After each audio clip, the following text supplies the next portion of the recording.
student org thing. Oh, That's how everybody like okay. and all that stuff. It was really great. I like that. I was jealous. Can I was really jealous. can I get a mic check? Mic check. 1, 2, 1, 2. Should I start rapping? Yes, please. Beatboxing. I feel like this is. Oh, okay. So we are here. Oh my. Still, maybe I'm too close. Okay. I guess I'll just segregate myself some more. Excuse me.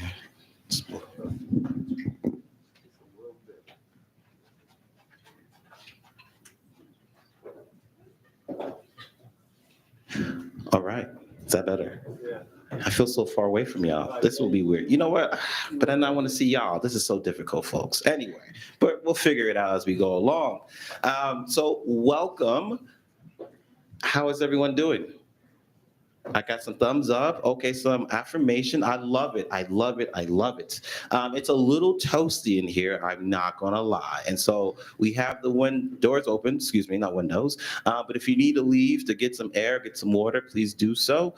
We're here for about 1 hour, 90 minutes or so. Okay, perfect. So great, just making sure. So then I will go as quick as possible here. And so we are here to talk about race-based emissions. And so I'm assuming that folks might be here for credit, or maybe you might be a reporter, or maybe you're here for a research project. But I'm glad that you're here. We're going to have a very hearty and great conversation. I'm going to introduce myself, and then we're going to introduce our panelists, and I'm going to give them a few questions. And then ultimately, we're going to open it up for y'all as well. So I'm Amir Gilmore here, your fearless leader or fearful leader. I'm not too sure. I'm a professor here in cultural studies out in the College of Ed. I am also one of the associate deans in the College of Education. Now I will turn it over to my wonderful panelists. Start. Hello, can you all hear me? All right, hello, I'm Charles Allen Ross. I'm a PhD candidate of American Studies and Culture here. I teach in the Comparative Ethnic Studies program. I'm just so delighted to spend this afternoon with you. My name is Heather Reyes. I'm an academic coordinator here, and I have my master's is in sociology, actually, from WSU. Full disclosure, though, did attend University of Washington, but it's okay. That always gets the room like livened up. Anyway, nice to be here. My name is Michael Heim. I am the director for the College Assistance Migrant Program here at Washington State University, which is a federal grant that targets migrant seasonal farm working families to provide access to higher ed. Hi, everyone. My name is Andrew Brewick, and I serve as Director of Admissions for WSU Pullman. So I'm excited to hear the perspectives of my co-panelists, because this is something that I work with every single day. All right. All right, y'all, last but not least, peace. My name is Professor Zach Williams. I am an assistant professor of comparative ethnic studies here. Also American cultures, the American Studies program. That's the program that Charles at the end here is a wonderful grad student in. So really happy to have y'all here with me today. Thank y'all for making time. All right, I know this is an important conversation for us up here, but we really respect all y'all for taking your time today to come up here and make this happen for an hour or two. So thank y'all. We'll go ahead and get it popping. Okay, yes. And so I'm going to throw out some numbers here, and someone will probably correct me if I'm wrong, but I got this from Newsweek, right, about WSU and our racial, ethnic, demographic makeup. This is from about 2021, so it's a little old, but I'm pretty sure if I'm wrong, someone will correct me, right? Out of the 100%, which we do percentages, right, 61% of those here at WSU identify as white. 39% are identified as minority. I didn't use the term. This is the term on Newsweek.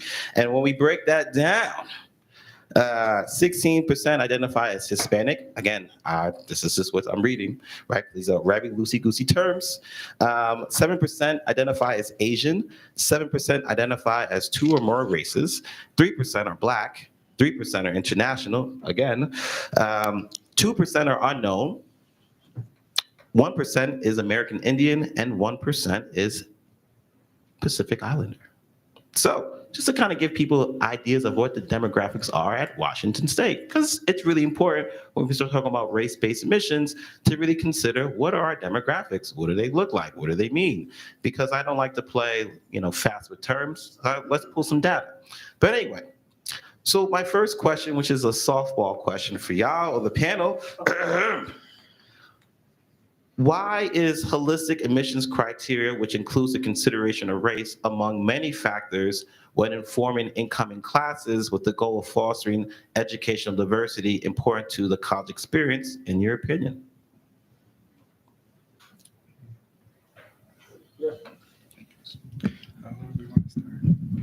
I can start.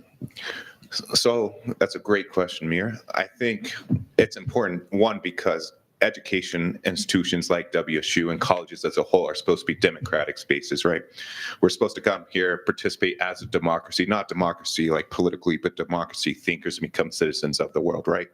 But if we look at the United States as a democracy, it's not represented on college campuses. So how do we increase that diversity, or how do we increase that democracy? Is like taking a look in a mirror and making it more diverse. That means admitting students holistically, not just in terms of ethnic or color diversity, but diversity of economics, diversity of thought, and diversity of who are we admitting into colleges.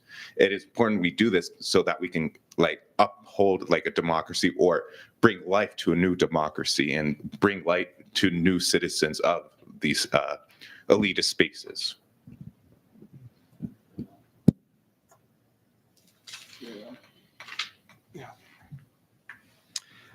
I think that the holistic approach to admissions, specifically with including race into admissions, is also a question that we should ask in terms of equity within the state itself.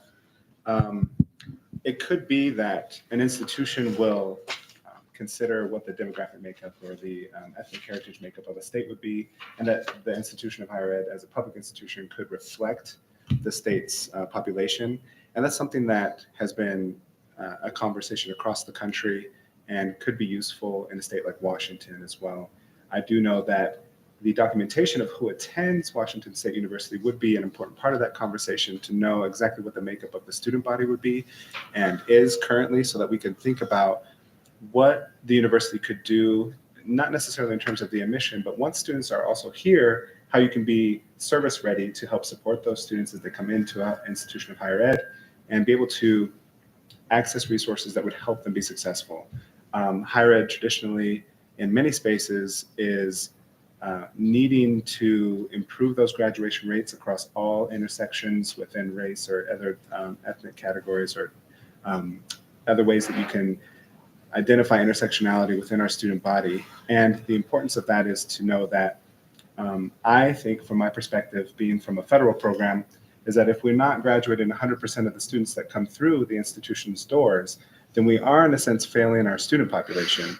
And so understanding how to be service ready for all students and support them is important. When we think about the students who are traditionally from minoritized populations, there's an added factor of looking at what that makeup would be for the student body as it comes from the state, and how we can help support those students who will inevitably come to Washington State University. Well, let me speak to the holistic admissions piece. So since you're not all working in my admissions office, I doubt you understand what that really means. Okay, so WSU is a holistic admissions school, which means that we take into consideration every piece of information that we have on the application. Now, some of you probably came in the dark days when we still required ACT and SAT scores. Those are no longer required. In fact, we are now what's considered a test not considered school.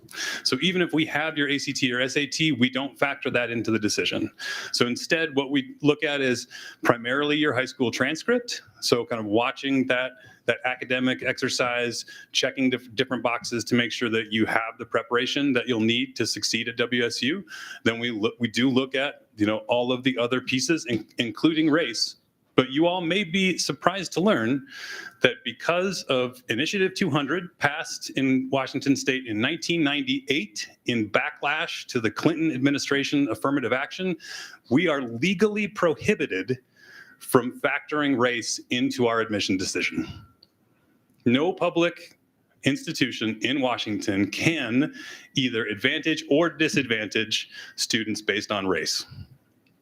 And so while this conversation is incredibly important, I think it's also important for me to raise awareness that is something that's currently legislated. Now, so what we have embraced for our technique to ensure that we are achieving equity in admissions, that we are providing additional opportunities, is we are now a rolling admission school. And so every applicant is reviewed based on the day that they submit their application. We look for as many opportunities to admit a student. So we look at things like resilience. We look at things like, zip code and availability of advanced coursework at their high school. We dig in and we connect with high school counselors and we get their impressions. And then we make decisions. Now, the beauty that I'm happy to report around this is we're seeing humongous increases in the diversity of our admitted student pool for 2023. And most of that is attributable to our partnership with the Common App. All right, so for the first time ever, WSU and UW and Eastern and Central and Western, so the whole dang state, decided to embrace the Common App at the same time. So we saw, and these are real numbers, we saw a 94.7% increase year over year in the number of Black or African American admit students to WSU. So there are mechanisms at our disposal, and the holistic review process is what we use to identify not deficits that would keep a student from coming to WSU, but the assets that they bring with them to help them succeed once we have the kinds of programs and resources built to bridge any gap in their preparation.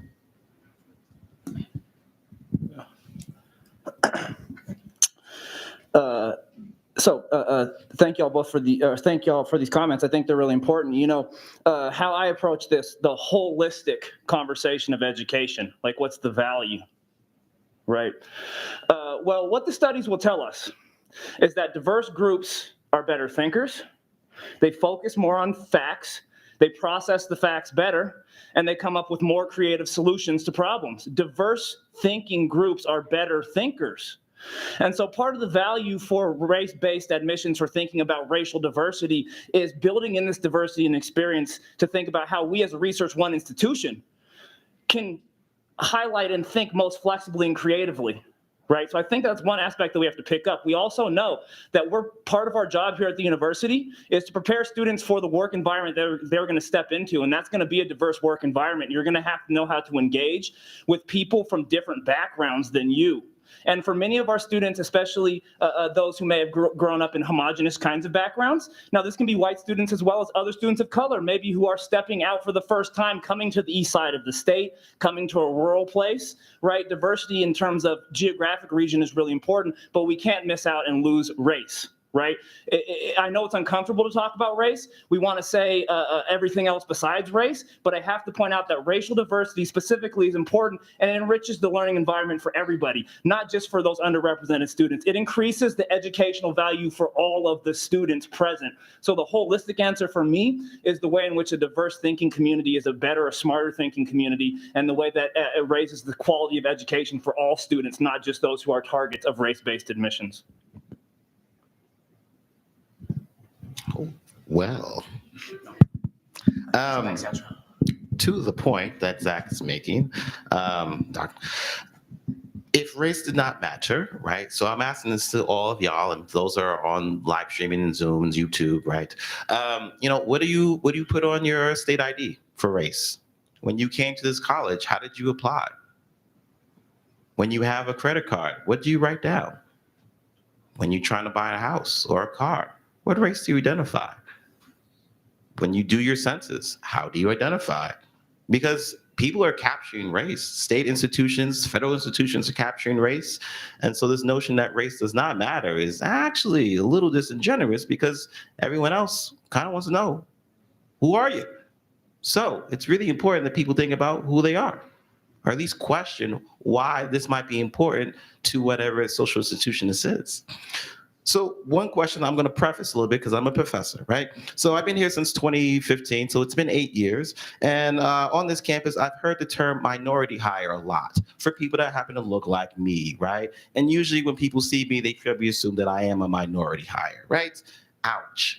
So what is very interesting is the separation between merit and race. And like, why do people uncouple those things, right? Every time we talk about trying to diversify a place, people say like should be based on merit and not skin color, right?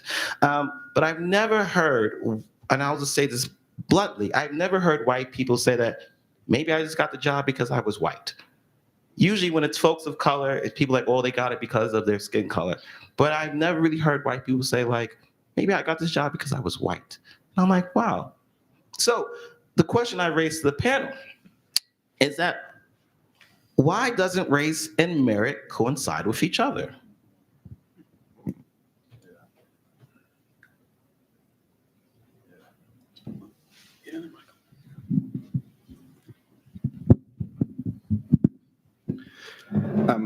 Thanks, Amir, or Dr. Gilmore. I think with that preface, it's an important thing to consider. Like, why is there a conversation in a narrative around merit and race that seems to be negatively associated sometimes? And I would probably argue that most narratives that come from a centered and white position couple those two in a negative light. Internally, the program that I direct as a federal grant program at the university has the word migrant in it. And I like to tell people that I usually spend about 25% of my time explaining what migrant actually means, being that it's connected to the agricultural work and not to immigration or emigration. And it's been used as a word recently within news and media outlets to describe folks that are immigrating or emigrating from countries. But the first definition, if you looked it up, is for agricultural workers. And traditionally that has changed over the course of time. My father was picked raspberries and strawberries in the summer for extra money as a white German heritage individual. And that has shifted over time to where people decided that that wouldn't be something that you wanted to do as a high school job to get money in the summer. And similarly, those notions of what can be possible for people, what should be acceptable for people to do, has been negatively associated with certain races in this country or ethnic heritages. Internally, the evaluations that we have to do have demonstrated the opposite, that probably one of the most marginalized and minoritized communities in the country could be a migrant or seasonal farm worker that has breaks in education and has to move and follow crops and produce production companies across the country through state lines, things like that. But internally, what we know is that students that participate in camp happen to perform at a higher level than the general university numbers for all intersections across the institution.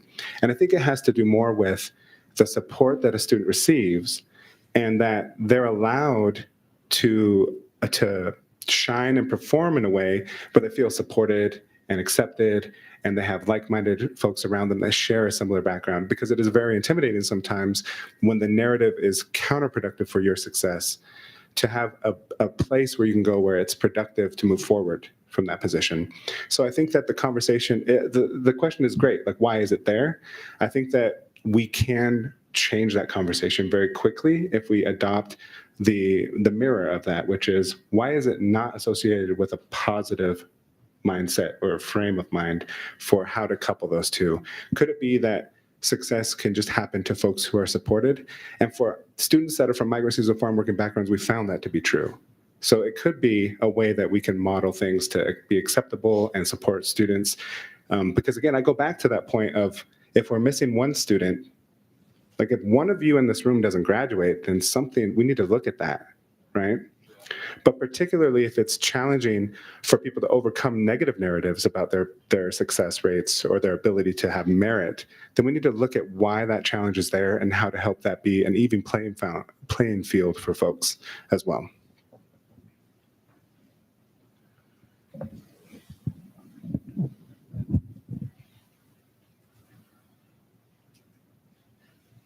Pass it down here. I'll take it. Thank you.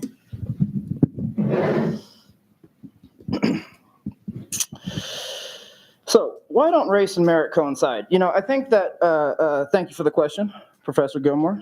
It's a challenging one.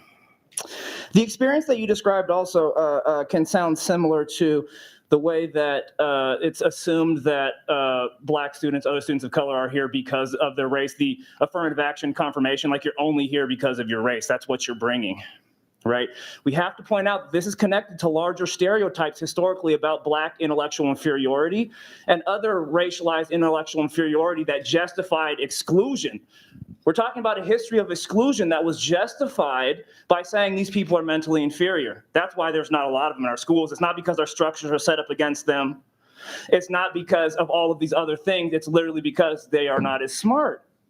And so I think that if we're framing the response to the question, we have to start by acknowledging this history, right? That some groups are seen to be carrying some kind of deficiency with them, and therefore the only reason they could get in is because of out of the goodness of someone else's heart. And that's why I try to reframe the conversation by starting out by saying, look, diverse groups are actually better thinkers. I'm trying to reframe it by saying there's actually skills that are being brought in, different ways of knowing are important, right? And so I think that part of the reason why they don't coincide is because of this larger history. But to answer the follow-up question that you have, how does this relate for non-minoritized groups? Well, what it means is that actually the two are being conflated, though, right? Already being conflated, because we're saying that some people have merit and they're just neutral and other people don't.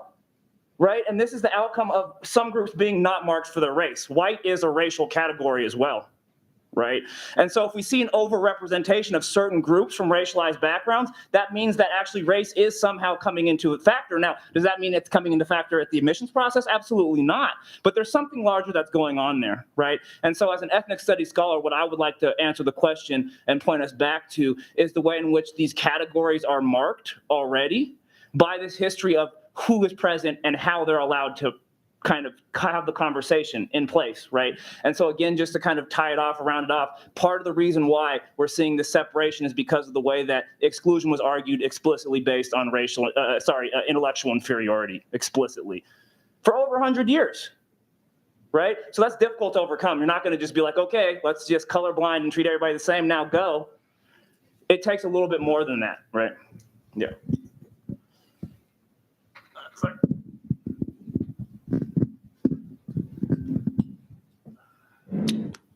Okay. So this might be even kind of a follow-up to the question I already asked. And, you brought on the notion about talking about history, right? And so the question that I have here is, and this might ruffle people's feathers. Oops. What can you infer about this country in particular, right? That we need to even have an affirmative action program or policies in place?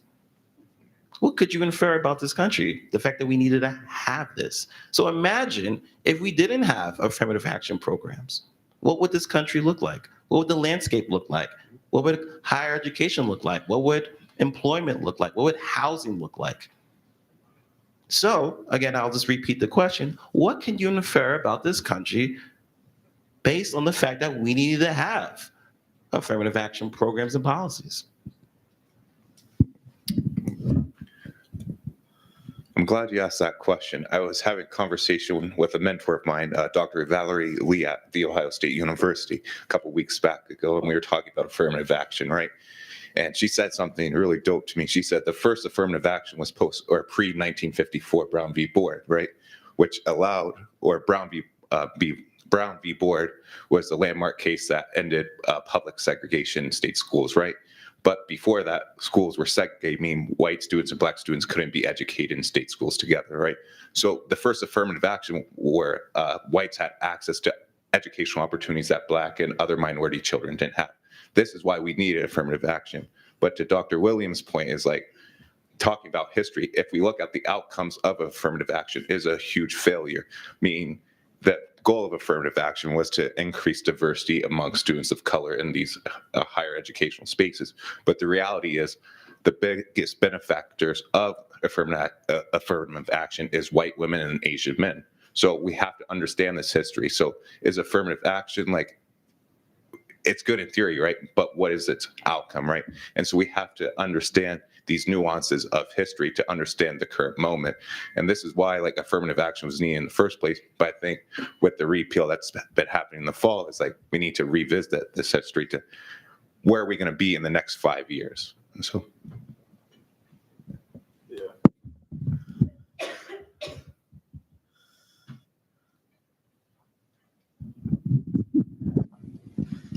If I could follow up too, I think these points are really important that Charles is making.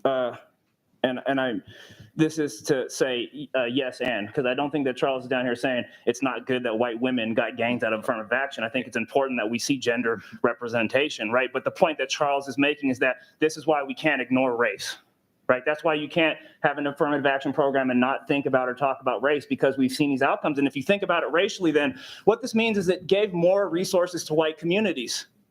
Right? If white women benefited, that means that white communities had more access that communities of color are still being kept from. Right?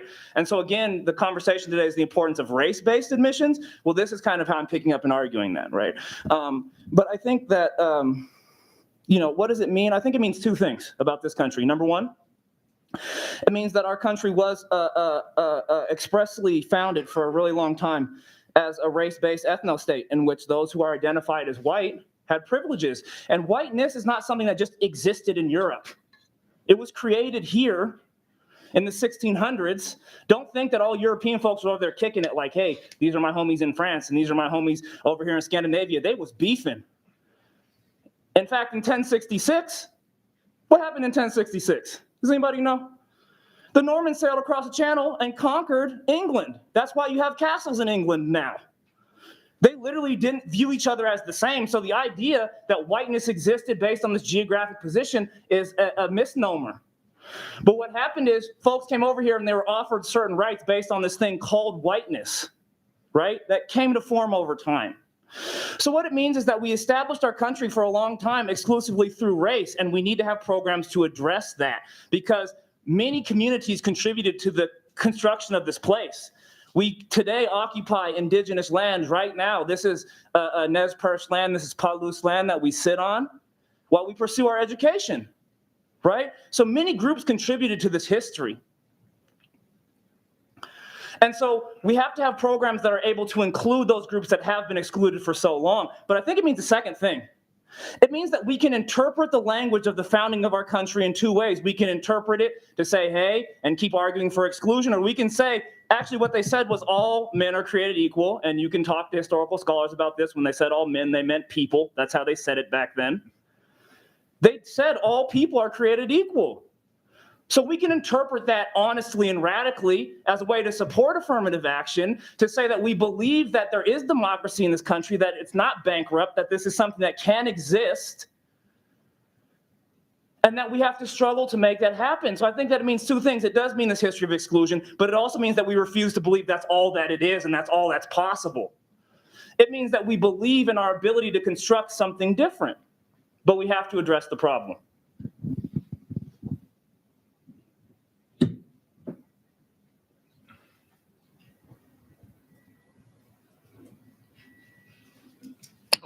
I was using my teacher wait time. Okay. Oh, is there still feedback? Okay. So this question might ruffle some feathers too. And again, I like to preface because I'm a professor. That's just what we do. We preface everything. So how many people here? Everyone here is a Coug, right? Anybody go Cougs? Is anyone for second generation Coug, third generation Coug? Okay. Anybody? Right. So you have parents and grandparents became Cougs, right?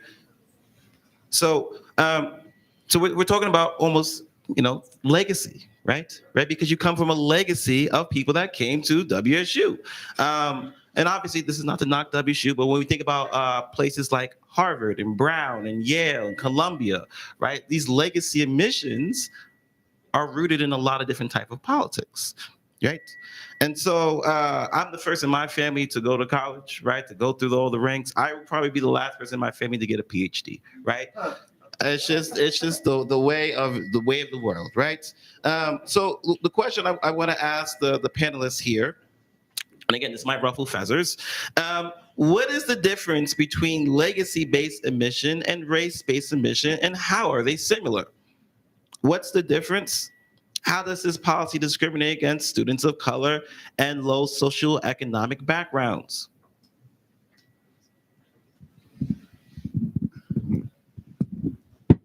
I'm not going to win against this thing, so I'm just going to embrace it. I'm not going to take it out anymore. No, you got it in there. It's good. So in terms of the definitions, legacy-based admission means you give priority and preferential treatment to students whose parents or guardians or grandparents, if they can prove that they have a legacy with the institution, then they are kind of promoted ahead of others. Race-based admissions allows you to make decisions about how you want to shape your class with intentionality to hopefully match the demographics of the state and to encourage and even build in diversity, because we know that diverse groups of thinkers are better thinkers, right? So I would say the only way that they are similar is that it advantages one group over the other. I would say, in full disclosure, the first institution that I went to, it is likely that I was accepted because my Aunt Barbie and Uncle Ken, that's real, both went there, as did my first cousin Burke, right? And that was St. Olaf College in Northfield, Minnesota, where people honestly do talk like that. And so I have a personal connection to that. But how does it shape socioeconomic status? How does it advantage? Well, that's easy. You are giving, a group that is already advantaged preferential treatment of their offspring, and so it just perpetuates that kind of the differential between the haves and the have-nots, right? What we see, and something that motivates me to do this work, is if you get a first-generation student, right, and you provide them and they earn a bachelor's degree, it is on average $1.3 million that they stand to earn in their working life. That's 32 grand a year. That doesn't change the trajectory of one person. It changes the trajectory of a family, which then changes the trajectory of a community.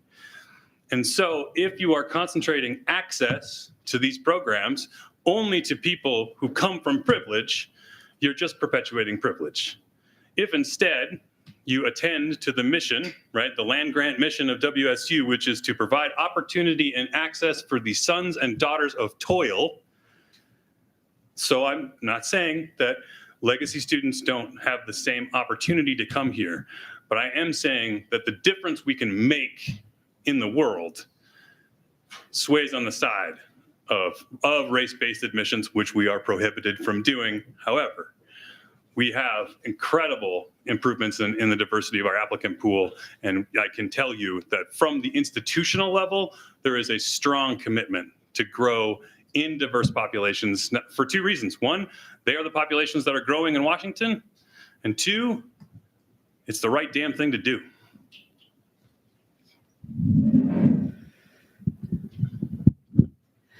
So one of the things that I think is similar about them is more, I guess, conceptual, in that the perception of what they are is that they're giving advantage based on a background. So like if someone's like, yeah, I got in because, so-and-so, I related to them, they kind of see that the same way with affirmative action when that's not actually the case. So they're actually similar in that perception, but they are completely different in what they actually are as concepts. And that is a massive problem with, like, the reason why we're even having this conversation is that there is an incredible misperception of what race-based admissions and affirmative action is actually meant to do.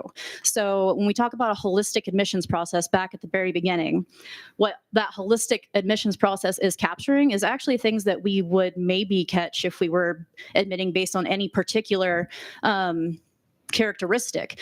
And if we want to go and you want to target race-based admissions, well, you may as well go ahead and target veteran-based admissions as well, because minoritized populations actually are overrepresented in the military. And we're all like, yeah, go veterans. Well, guess what?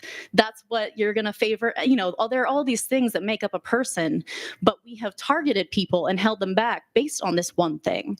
And that is across all different spectrums in life. So just fixing this one thing, though, getting more, doing this. So doing the race-based admissions, we're actually, it's more of a correction, because, like, personal example, this is going to be really ridiculous. You're going to be like, what is she talking about? So I went to the doctor and got a vitamin D3 test, right?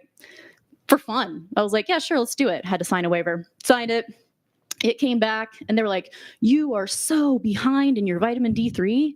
You need to take tens of thousands of like concentrated D3 to get back to where you're supposed to be. And then you need to keep taking these little doses. So what we're actually trying to do, like when we try and make any type of adjustment that's because of our historical background as a country, is that's what we're trying to correct. But that is going to encompass so many different parts of a person. And when you do start taking one thing down and we start looking at all these other things, what else is going to happen? Like, what are we going to actually perpetuate? And it's probably things that you don't actually want to perpetuate. And I'm assuming you want to be good problem solvers. And so we do want people from all different like backgrounds coming together, getting to know each other, because we all have grown up with different ideas about how the world works, and all of these things have worked. So if we have a problem that one population just is like, I don't know, this is impossible, but then you get someone from a completely different background, a completely different racial background, that's totally possible. Especially when you start looking into Black excellence, then you might solve the problem. And so that's, I think I started on legacy versus, just kind of went with it, but that's my answer. Is they're actually conceptually different, but perceived the same. I agree. Thank you for those answers. Those were great. And I agree because we have a history in the country of utilizing our language and weaponizing language to veil true meaning for what we are intending to say about certain groups of people. And the history of the United States tends to side with those folks who have implemented policies and basically communal ideas and social contracts to segregate and oppress certain groups. And when we think about what legacy would mean, if we go all the way back when people started these policies, it would be a veiled way of talking about letting people in that look like me, which at the time, those that had access to education were white males. And that means that if you have indicators that privilege certain populations based on legacy, you immediately start from a point of departure where white males are centered and privileged over other people, all other people. And so when we consider what it might be to be similar, I don't think we can actually make a similar comparison between the two. There's nothing really similar to race-based relations and legacy.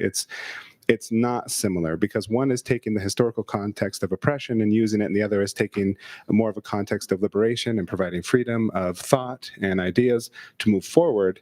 And so those are two sides of a binary that can't be reconciled through any word like legacy or anything else. It would require that most people that would fall into a legacy category become comfortable with the idea that everyone should have equal access, that we should not have those labels in place to either suppress or oppress people from being in there or give points to people from other areas geographically, other like gender identities, just across the board.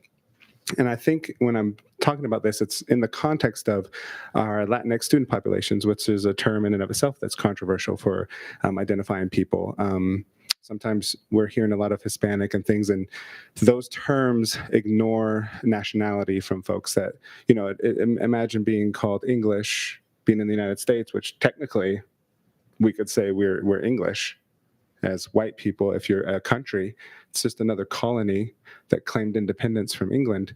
But the goal is to really say, if we have populations that can't access that and be privileged in a way that helps them flourish and become more educated, then we are still buying into the fact that the country's history is still perpetuated over time. So our Latinx student population is one of the populations that's growing here in Washington. It's growing faster.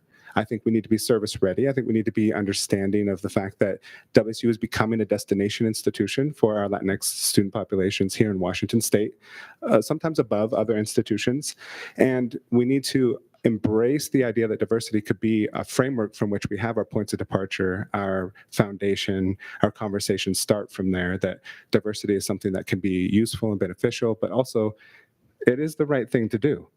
And it's the right thing because we need to do the right things as an institution that also is providing an access to the life of mind, to the growth of people's thought processes.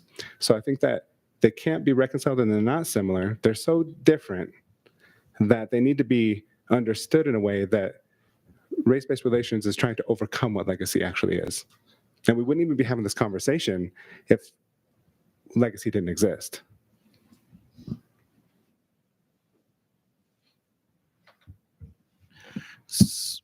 So,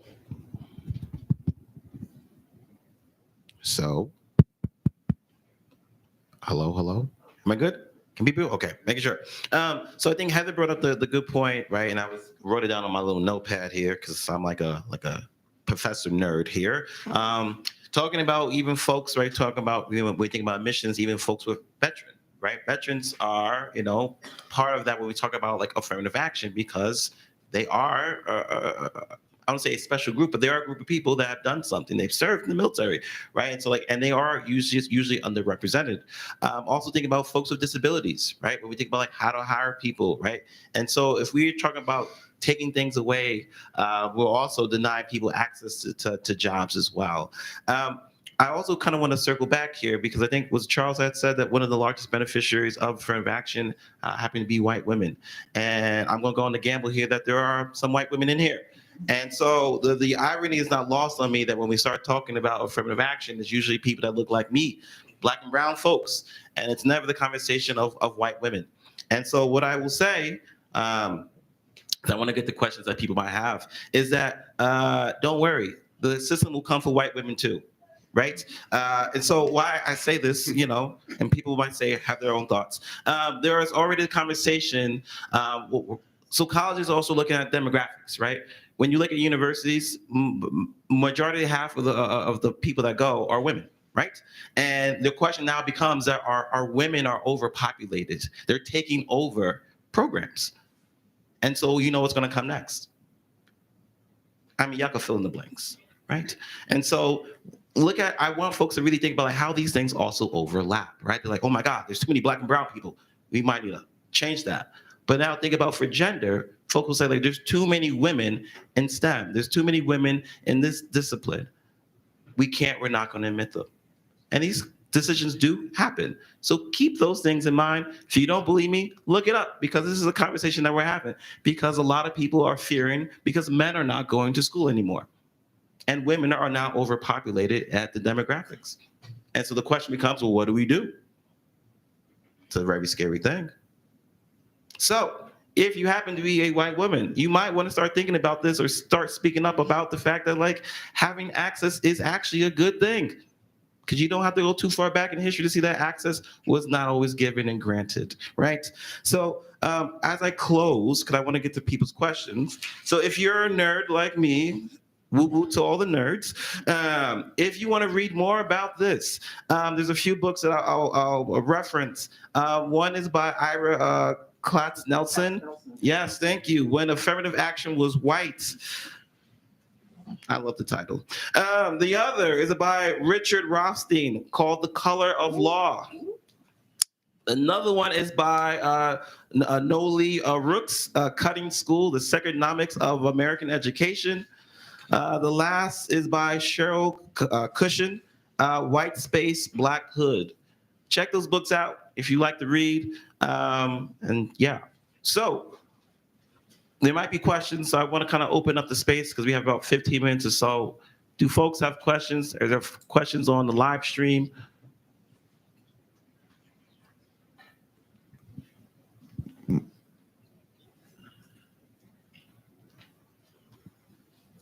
Don't be scared.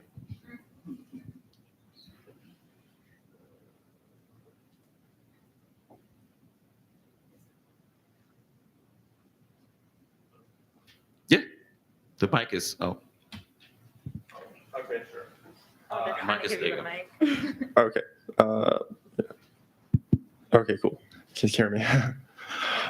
Okay, so I'm from the west side of the state, and yeah, and I was curious whether, because because I guess guys were saying that you wanted WazU to represent the state's demographics, but you see on the west side is where the vast majority of people Asian live, and the east side is where the vast majority of people who are Hispanic live. So I was just wondering if you guys were going to reflect the demographics of the state or the regions within the state.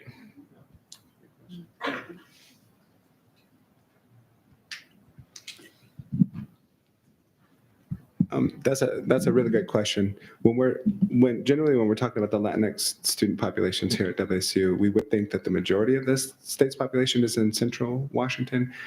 I think per capita it is, but the West Side holds the majority of all people in Washington, and so the concentration of our Latinx students are also coming from the West Side. If we want to look at that county by county. Do we have higher population by percentage in certain cities? Yes. I think we do need to lean into that idea a little bit and say well, are we taking that into consideration? Because we wouldn't want to leave it out. We'd want to consider as many things as possible.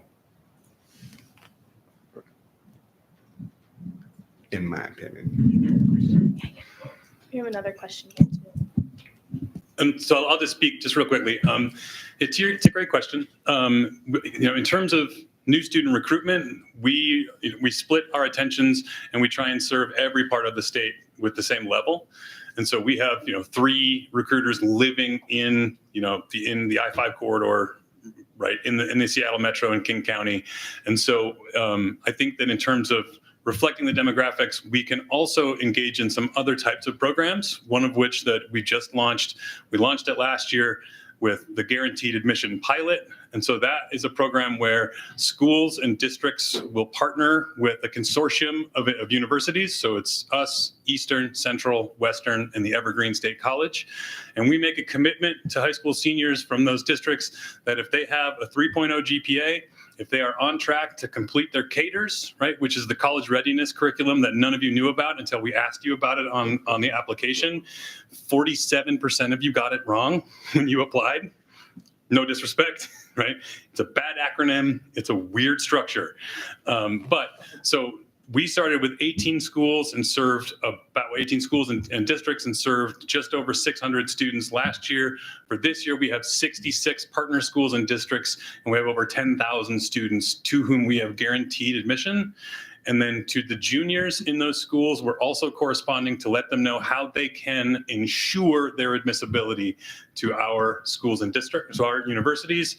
And the goal there is to take a community where the college-going culture is not very strong, not very many students think about coming to higher ed. It's just not part of their self-concept, and to shift that as soon as possible to make space in their, in cognitive space, psychic space for them to incorporate higher education into their overall life plan. That's the college-going culture. So I think that we've got a number of programs at work right now to address precisely that concern. Before I get to the question, I also don't want to be Pullman-centric, right? Because the demographics in Pullman look so totally different to Tri-Cities, to Spokane, to Vancouver, and even Everett. And so I don't know how diverse we are regarding Tri-Cities, comparable, right? But it looks so different on every single type of campus, and how they do recruiting and what that looks like for admissions. And so, I think WSU tries its best, but how it looks on different campuses, it's just different. Oh, thanks. Hey guys, thank you all for being here and giving us the space to have this conversation. I feel like looking around the room, it's obviously kind of difficult and challenging in its own ways.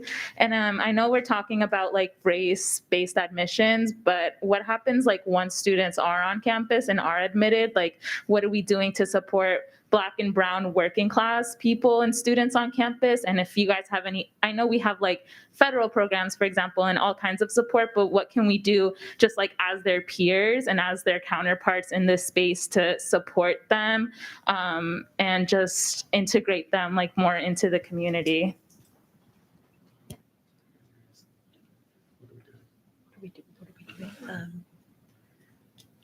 So So, y'all ready? Or I could say a few words. You can start. Okay, Yes, I'll start. So, what's really interesting, again, I'll preface, right? So, like, as the professor that studies race, right, people assume they have all these ideas about that I'm like this, like, pro-liberal, Marxist, whatever, some commie. But actually, as a study of race, I'm very critical of diversity programs because I know what they look like. It's window dressing, right? So universities, institutions love to recruit people that look like me, right? And then it looks good for pictures, looks good for photography. And then like as soon as they're here, they're like, well, fuck y'all. There's no support, right? I mean, there is, but sometimes budgets get cut as well, right? And so I'm always curious about diversity. I'm always questioning diversity. I'm very critical of diversity. I'm even critical to diversity initiatives, even on this campus, right? Because I'm just like, are y'all sure?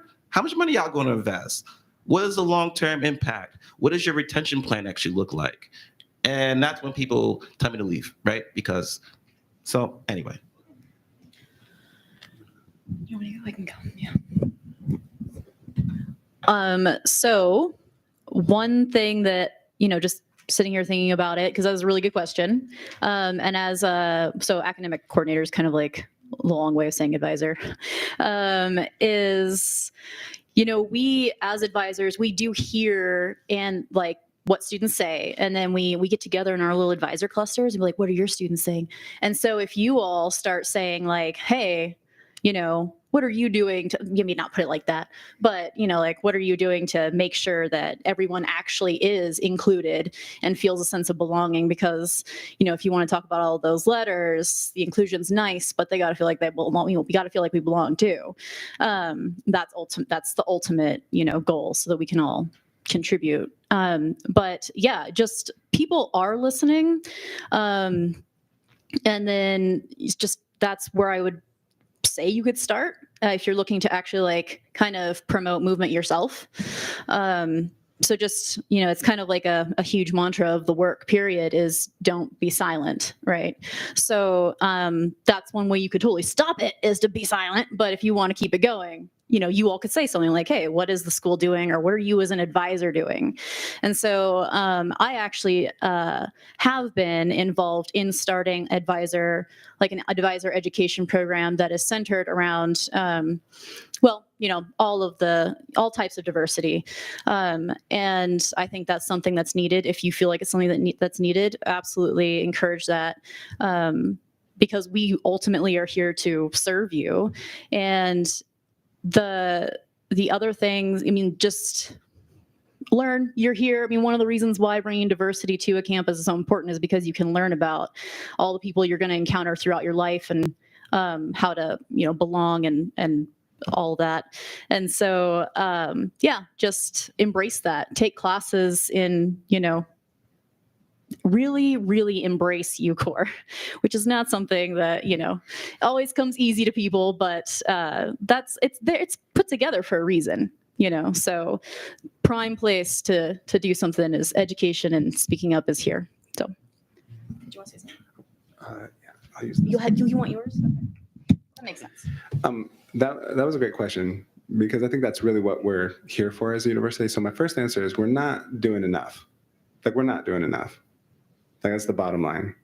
We're not doing enough to support women in the various degrees, colleges, careers. We're not doing enough to support our minoritized and historically marginalized populations here on campus. We're not doing enough to put the services in place to provide that support. And it's not our job to question the experience of individuals. It's our job to question the services that are there to help students navigate through those experiences. And what I'm trying to get across is that we need to be comfortable with leaning into the disparity in whether or not women are outnumbering men in higher ed. Because these, on some level, there's a choice that people are making to attend school too. And if we have more women choosing rather than men to go to college, then we need to lean into the fact that we're going to build this nation on the backs of female students getting degrees, becoming professional women. And it's going to be a lot of times built on the backs of our Latinas, our Black women, and white women. And we have to be able to embrace those changes in society. As someone who is an educated white male, I recognize the space that I take up within institutions, but I also recognize the opportunity that we have as university officials to help listen and provide the supports for people to be successful. So when I think about the question of what are we doing, I think that's the direction we need to go, rather than thinking about who's going to need that support. If you build it first, they're going to come type of person. No one wants to go and buy a house that's fallen down into the ground, right? And no one wants to put the foundation down if there's nothing to use to build it with. So if we build a good institution, then people are going to come. If we build a supportive institution, then people are going to come be supported. If we build an institution that's inclusive, then people will feel like they belong. But if we don't build that, then no one's coming, right? No one will be supported. So there's an in, through, and out aspect to the institution too that we need to listen to. So there may be federal programs of which I'm a part. There are some TRIO programs on campus. There's different things that can help students, but as an institution itself off of state dollars, it would be good to see supports being built and programs being built out to support those students. You hear? No, I'll take this one quick point. Thank you. I'll probably put it in there. All right. Thanks so much for the question. So I want to share just a quick story. So I do want to echo, I do think there's more that needs to be done. Shout out Multicultural Student Services, right? I'm a Coug. I graduated in 2011, so I was set up in here just like y'all was, and this is where I got my degree from before I got my PhD. But I came in my freshman year, I was a structural engineering major, washed out of those courses. You can come talk to me about chemistry and how great I did at that or not. The F that I got. I dropped out of the classes. I was deficient in credits my freshman year. So what did I do? This is the story of Black retention, because I'm a Black student here, right? Well, I had an upper class person that they paired me with, another Black student who had been here before. That was my person on campus. And I went to them and I was like, hey, this is the problem I'm having. I don't have no credits. And they was like, hey, go talk to this professor. I'm sure you can work something out. And that's actually how I found the major of comparative ethnic studies. Like, that's how I got hooked up. And that was a key retention thing for me, right? So it was a relationship that was built with people. And I think that's really important to acknowledge. How do we retain people? We have to build relationships. Part of building relationships is institutional dollars, as has been pointed out, like putting your money where your mouth is, building those structures. But there are also things that we can do as individuals on a daily basis. I teach a lot and I work a lot in DEI settings with companies to help them improve their DEI settings in their corporate settings, right? How do you attract and retain the best Black talent? Because I'm gonna tell you this is another thing the university needs to hear and y'all need to be aware of.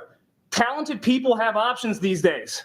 And they're not going to go to your bootleg institution if you're not supporting them. They're not going to work for your janky company if you're not supporting them. They're going to go to someplace else that's going to give them better dollars and give them more support to be successful because they're out there.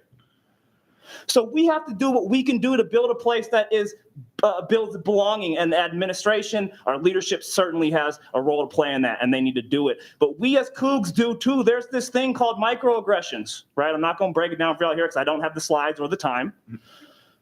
But there are ways that certain slights communicate things to people around us. And one of the things that we can do is to stand up and call them out when we see them. Let that person know, hey, you're not crazy. I seen that happen too. Boy, that was wild. They gonna just cut in front of you like that and not acknowledge you? Something that's happened to me on this campus, right? It matters a lot to people when you form even a short-term relationship with them and recognize the experience, right? Don't dismiss it.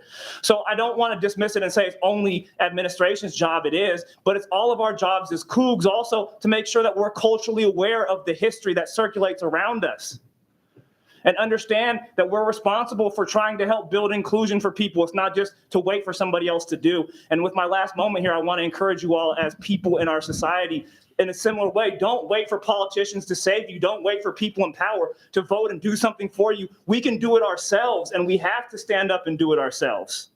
Okay? So put pressure on the administration, certainly, but also understand the way that you can work in your personal life to become a little bit more culturally sensitive to this experience of Latinx communities in Eastern Washington, for example. This history of migrant farm work that's been referenced, right? The experience of indigenous people in this place. Do the work to learn just a little bit. And then try to engage that in your daily life the best that you can. I'm not saying you got to go challenge somebody in an uncomfortable setting. No. but just do the little things that you can when you can do them. And the first step is learn how to recognize them.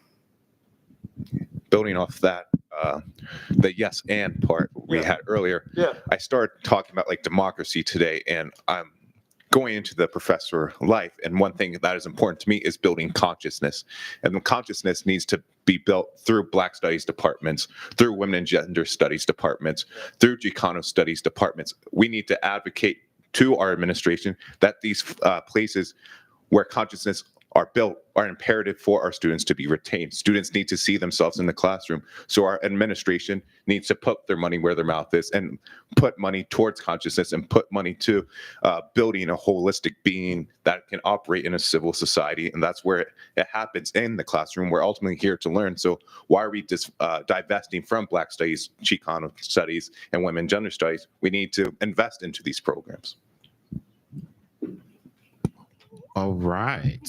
Well, thank you all for being here. Before everyone leaves, don't you dare leave. We have a special message. Yeah, so if you guys, thank you so much, panelists. That was amazing. Also to all of you, thank you for attending. When your impacts, you get that little notification, please be sure to take a little selfie and attach that along with your impact so we can verify that, so you know you attended and you get that hour of credit.